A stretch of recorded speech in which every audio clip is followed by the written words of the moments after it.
I'm going to talk about mental health today because mental health issues are definitely on the rise, and COVID has just exacerbated this issue. I've just learned 37 million Americans are on SSRI drugs. And my daughter, who is going into her junior year in college, just told me that it is super common for women her age to be on antidepressants. So she's seeing that in a lot of people she's meeting at college. 23% of women take SSRI drugs. And I'm talking about this today because I've just lost somebody that I've known for over a decade to suicide. And she had a very difficult time after weaning off of an SSRI. It made her brain super sensitive and what she felt inflamed. And then she became sensitive to other things that she was taking and anything else that she tried to take in order to help calm her brain down. And finally, after about a year, she was unable to bear it anymore and she took her life. So this is just a really tragic issue. And, you know, I just feel like there's an over-prescribing of these medications. And occasionally they have their place.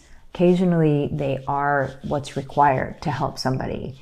And I think that they have their place, particularly when this is a final resort and everything else that could be contributing to depression has been looked at and addressed. And I think so often that's just not the case. So often it's the first thing that's offered to somebody. And so I wanted to talk today about other things that I see that really contribute to mental health issues. And I'll first start on the physical level, because that's, you know, mostly what I do as a medical doctor. So what are these other areas that contribute to mood? So first, let's talk about mood. You know, when someone's depressed, it's not just one thing, because there's different kinds of depression that are influenced by different neurotransmitter imbalances in the brain. Simplistically, you can take the neurotransmitters in the brain and almost divide them into two categories. The excitatory ones, which would include dopamine and norepinephrine and epinephrine, and calming, which would be serotonin and GABA. So very oftentimes people have a deficiency in the calming neurotransmitter serotonin. And this type of depression tends to have almost an agitated aspect to it. People can be prone to not only depression, but also a little bit of anxiety. They can have a bleaker outlook, almost feel like their head is just like kind of underground a little bit and they can't see the light. They can have negative self-talk, kind of lower self-esteem, and perfectionism and negative thoughts about themselves. On the flip side of that, when someone's suffering from depression related to a deficiency in dopamine or norepinephrine, they tend to have the type of depression where they just want to lay in bed and cover up with a blanket. And they have a very low energy depression. They've lost their zest for life and their passion. And then sometimes people can have a little bit of both. So I always say that neurotransmitter levels and balance rests on a balance of hormones in the body.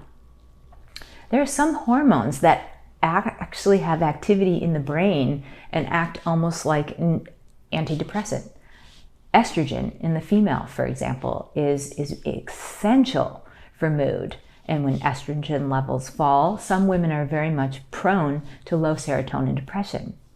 Same is true for men with testosterone. So testosterone is essential for mood in the male, and men can also have depression if testosterone levels fall. And then it's not just the sex steroids that influence mood, but the thyroid is critical. So when someone has a deficiency in the active thyroid hormone T3, they can't synthesize serotonin properly in the brain.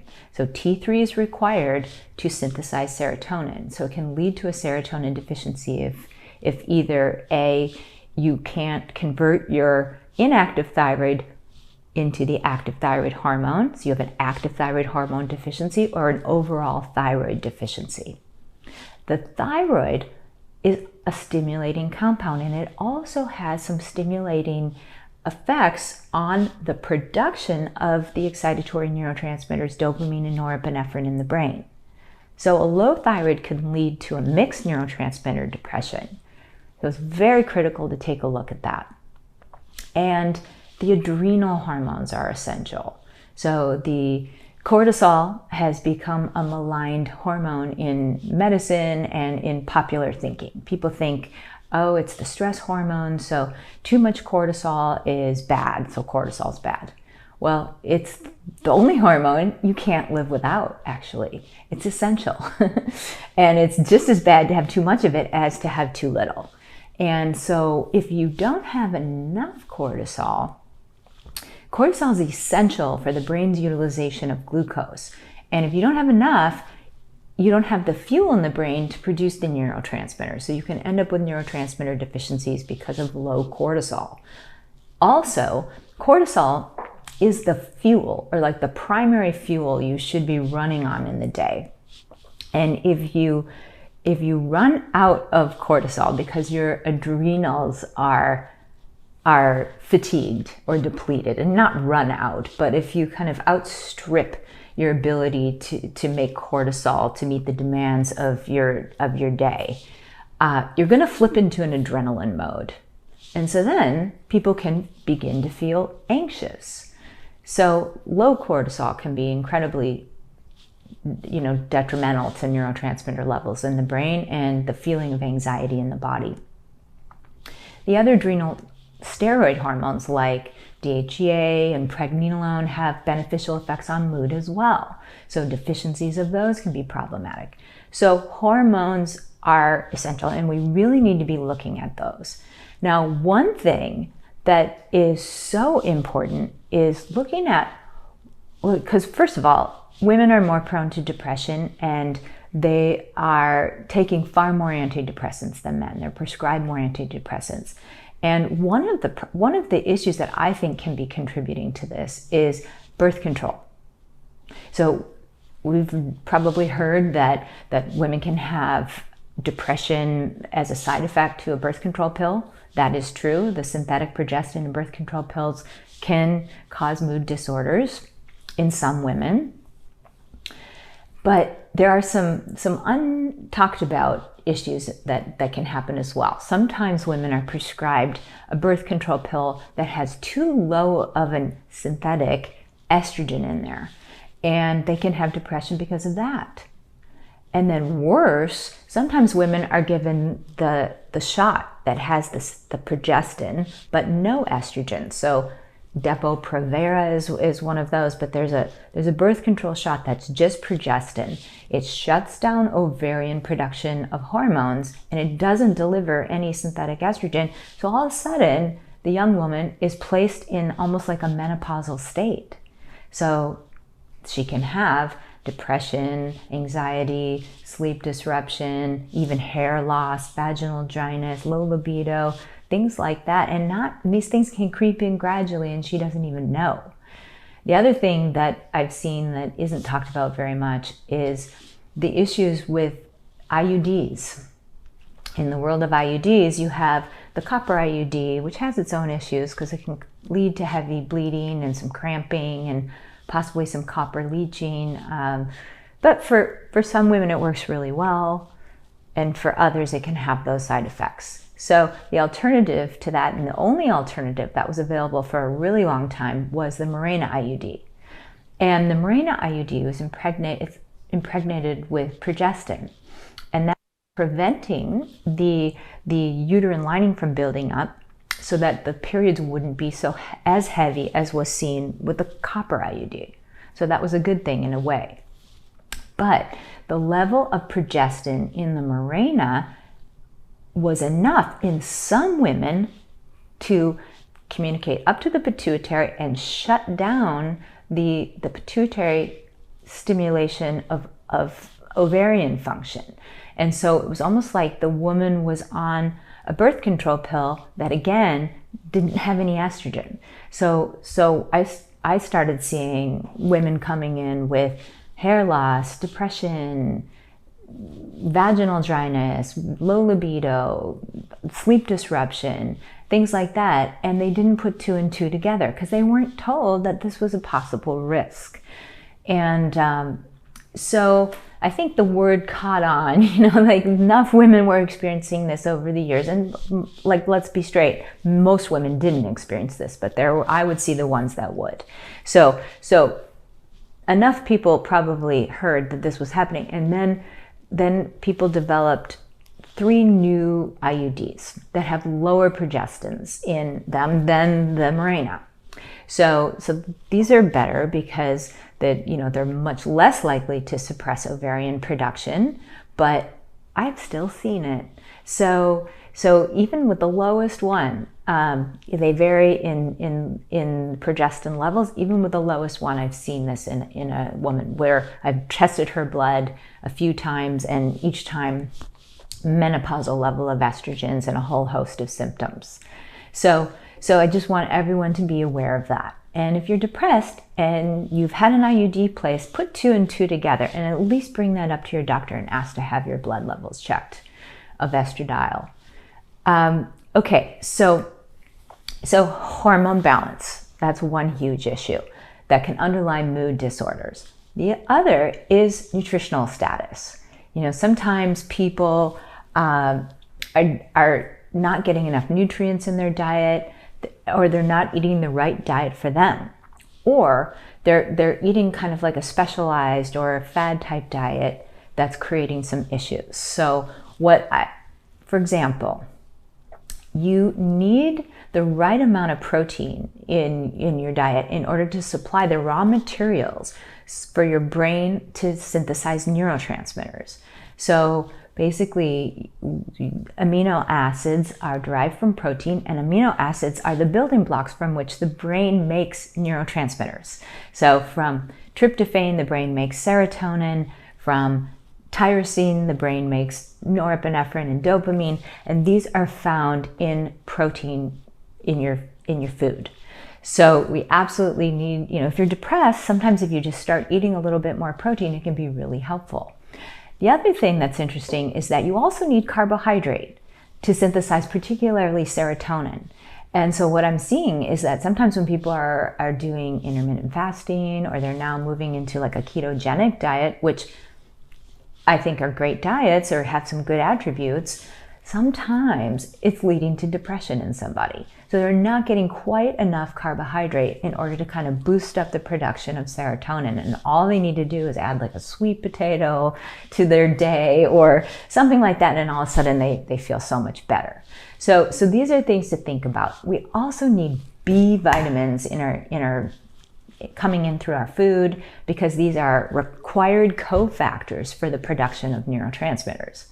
And yes, we get B vitamins in our diet, but you may even consider a B vitamin supplement. And sometimes that's what the person needs to kind of help boost the neurotransmitter production. So the third area that I think you need to think about if you have a mood disorder is your gut health, because the microbiome actually influences our mood in ways beyond we can imagine. For example, if you happen to be eating a diet that is loaded with sugar and carbohydrates, you may have induced an overgrowth of yeast in your gut.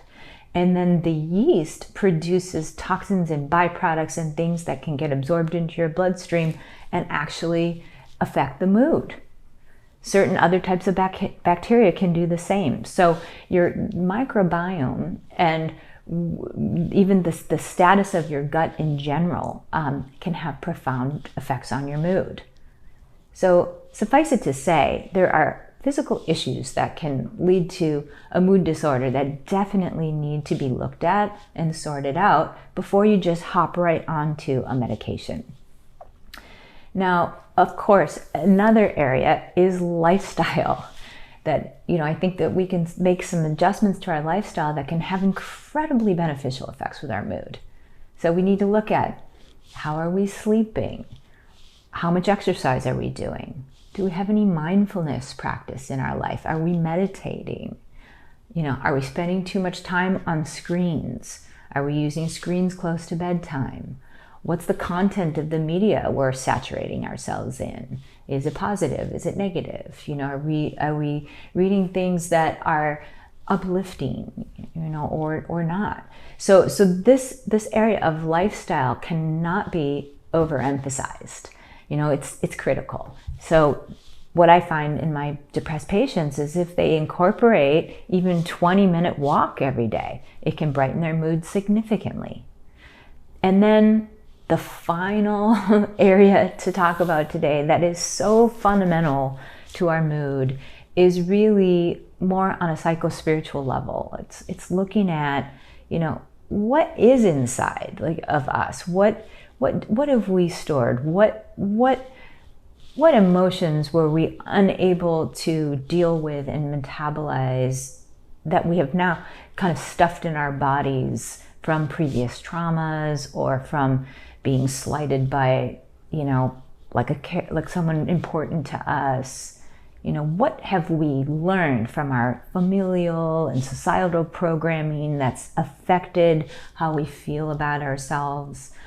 These things, this whole area is really the stuff of life. And this is the gold mine for unearthing the underlying determinants of mood. And as a culture and in medicine, we need to emphasize this aspect of life. And it's hard to do in a quick appointment, but we need to be providing referrals to good psychologists, good energy workers, meditation classes. I often refer to the Academy of Intuition Medicine, which is this incredible school where people can learn to meditate and do some good inner exploration, and provides a lot of support. Maybe we can give someone a good book, So all of these things are just so critical and fundamental to our mood and need to be looked at before we just hop on an antidepressant.